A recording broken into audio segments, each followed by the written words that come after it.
खबर रायपुर से है, जहां निलंबित आईएएस रानू साहू की जमानत याचिका पर फैसला सुरक्षित रख लिया गया। फैसला आने तक दीपेश टांक एसीबी की कस्टडी में रहेंगे। कल दोपहर 12 बजे तक फैसला आने की उम्मीद है। एसीबी कोर्ट में चली लंबी बहस। जी हां, लंबी बहस होती रही इस केस को लेकर। अंतरिम जमानत के लिए एक दिन पहले सुप्रीम कोर्ट से मिली थी राहत, लेकिन रानू साहू जेल से बाहर आएंगे नहीं आएंगे, इस पर सस्पेंस अभी भी बना हुआ है। आईएएस रानू साहू निलंबित आईएएस रानू साहू की जमानत याचिका पर फैसला सुरक्षित रख लिया। फैसला आने तक दीपेश टांक एसीबी की कस्टडी में ही रहेंगे। कल दोपहर 12 बजे फैसला आने की उम्मीद है। एसीबी कोर्ट में लंबी बहस चली, इस मुद्दे पर लंबी बहस चलती रही। अधिक जानकारी के लिए हम बातचीत करेंगे, हमारे सहयोगी नितेश गर्ग हमारे साथ जुड़ गए हैं। नितेश, निलंबित आईएएस रानू साहू की जमानत याचिका पर फैसला सुरक्षित है, हालांकि दीपेश टांक एसीबी की कस्टडी में रहेगा।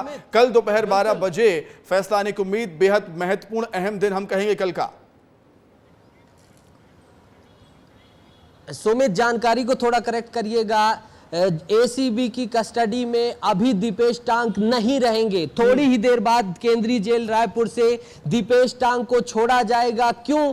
क्योंकि ईडी के केस में जो सुप्रीम कोर्ट से जमानत याचिका मिली थी, किसे, रानू साहू को और दीपेश टांक को, दीपेश टांक ने उस ऑर्डर को लिया, विशेष कोर्ट पहुंचे। दूसरी तरफ एसीबी भी पहुंची, स्पेशल कोर्ट एसीबी की कोर्ट पहुंची और जमानत जो है वारंट मांगा गया, कस्टोडियल रिमांड मांगी गई पूछताछ के लिए, लेकिन उस पर कल तक फैसला आना है। लेकिन आज की परिस्थितियों का फायदा लेते हुए दीपेश टांक ने जो है अपनी जो प्लांट की अपनी जमानत याचिका जो सुप्रीम कोर्ट से मिलनी थी और जमानत हासिल कर ली है। थोड़ी देर बाद दीपेश टांक निकल जाएंगे, जिन पर बेहद ही गंभीर आरोप लगे हैं। और कल अगर फैसला आता है एसीबी के पक्ष में, कस्टोडियल रिमांड की बात होती है, तो फिर से गिरफ्तारी हो सकती है। लेकिन रानू साहू की मुश्किलें बढ़ी हुई हैं। रानू साहू यथावत रहेंगे, क्योंकि एसीबी से जब तक एसीबी में उन्होंने जमानत याचिका आज लगाई है, अगर कल एसीबी की कोर्ट उन्हें जमानत नहीं देती तो रानू साहू यथावत रहेंगी। लेकिन दीपेश टांक ने, उनके सहयोगियों ने बड़ी ही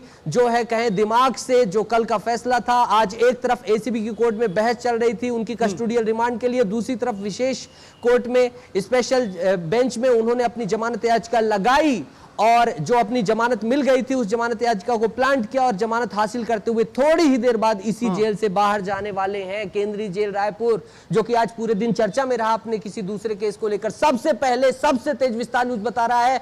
और जो भी करेक्शन है सुमित देखिएगा, उसमें यही है कि दीपेश टांक आज सुरक्षित हो गए हैं, जेल से बाहर आ रहे हैं। 1.5 साल बाद जेल से बाहर आ रहे हैं सुमित, बहुत बड़ी बात है। नितेश, आप कह रहे हैं दीपेश टांक जेल से बाहर आएंगे, जमानत उनको मिली है, लेकिन कल अगर कुछ फैसला उनके पक्ष में नहीं आता है तो कल फिर उनको जेल जाना पड़ेगा।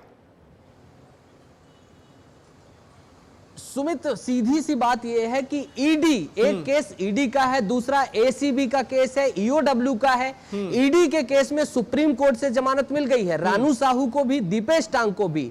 लेकिन एसीबी ने दीपेश टांक का शिकंजा आज ही कसना शुरू किया। अदालत पहुंचे, विशेष कोर्ट पहुंचे एसीबी की, और कल तक के लिए फैसला है, यानी कि कल वो फैसला आएगा कि एसीबी को रिमांड दी जाए या ना दी जाए। लेकिन जब तक वो फैसला नहीं आता है तब तक ईडी के लॉन्ड्रिंग केस में जो सुप्रीम कोर्ट से जमानत मिल गई थी उसे विशेष कोर्ट में प्रस्तुत करते हुए जमानत दीपेश टांक ने हासिल कर ली और थोड़ी देर बाद निकल जाएंगे। दूसरी तरफ रानू साहू ईडी के केस में तो अंतरिम जमानत पा चुकी हैं, लेकिन एसीबी का शिकंजा कसा हुआ है, उनकी कोर्ट से भी उन्हें जमानत मिलनी चाहिए, इसलिए आजाद होंगी। जब तक नहीं मिलेगा तब तक अंतरिम बेल नहीं मिलेगी। लेकिन दीपेश टांक जो 1.5 साल से लंबे समय से जेल में बंद थे, वो बाहर निकलते हुए नजर आ रहे हैं। जो कानूनी परिस्थितियां हैं उनका फायदा मिलता हुआ दिखाई दे रहा है। और कल दोपहर को अगर एसीबी को रिमांड दे दी गई एसीबी की कोर्ट के द्वारा, तो एक बार फिर से दीपेश टांक एसीबी की कस्टडी में दिखाई देंगे। ठीक है नितेश, बहुत शुक्रिया, बहुत धन्यवाद जुड़ने के लिए।